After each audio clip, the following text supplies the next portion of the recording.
ಫಾರ್ಮರ್ಸ್ಗೆ ಇದು ಅವಕಾಶದ ಈ ಒಂದು ಕಾರ್ಯಕ್ರಮ PM ಕಿಸಾನ್ ಸಂಗೋಷ್ಠಿ.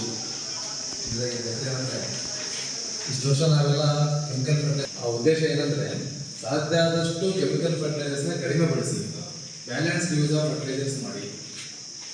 ಅದೇ ಥರ ಆರ್ಗ್ಯಾನಿಕ್ ಅಂದರೆ ಈ ಸಾವಯವ ಉದ್ದೇಶ ಅವರು PM ಅಂತಂದರೆ preservation and renovation of mother earth, ನಮ್ಮ ಭೂಮಿ ತಾಯಿಯ ಒಂದು ಆರೋಗ್ಯನೇ ಕಾಪಾಡಬೇಕು ಅನ್ನೋ ಒಂದು ಉದ್ದೇಶಕ್ಕೆ ಅವರು ಈ ಒಂದು ಟೈಟ್ಲ್ ಕೊಟ್ಟಿದ್ದಾರೆ. ನಾವು ನಿಮಗೆಲ್ಲ MFL ಅಂದರೆ ಗೊತ್ತಿರೋದೇ ಇದೆ, ಮಡ್ರಾಸ್ ಫರ್ಟಿಲೈಸರ್ಸ್ ಲಿಮಿಟೆಡು 1966ರಲ್ಲಿ ಈ ಒಂದು ಕಂಪ್ನಿ ಸ್ಟಾರ್ಟ್ ಆಯಿತು. ಅವಾಗಲಿಂದಲೇ ನಾವು ಕೆಮಿಕಲ್ ಫರ್ಟಿಲೈಸರ್ ವಿಜಯ್ ಅನ್ನೋ ಬ್ರ್ಯಾಂಡಲ್ಲಿ ನಾವು ಸಪ್ಲೈ ಮಾಡ್ತಾ ಬರ್ತಾ ಇದ್ದೀವಿ. ವಿಜಯ್ 17 ಅಂತ ಬರ್ತಾ ಇದ್ದೀವಿ, ಯೂರಿಯಾ ಅಂತ ಕೊಡ್ತಾ ಇದ್ದೀವಿ. ಈಗ ಉದ್ದೇಶ, ಈ ಕಾರ್ಯಕ್ರಮದ ಉದ್ದೇಶ ಸಾವಯವ ಪದಾರ್ಥಗಳು ಅಂದರೆ ಈಗ ನಾವು ಡಿಸ್ಪ್ಲೇ ಮಾಡಿದ್ದೀವಿ. ವಿಜಯ್ ಸಿಟಿ ಕಾಂಪೋಸ್ಟ್ ಅಂತ ಇದೆ.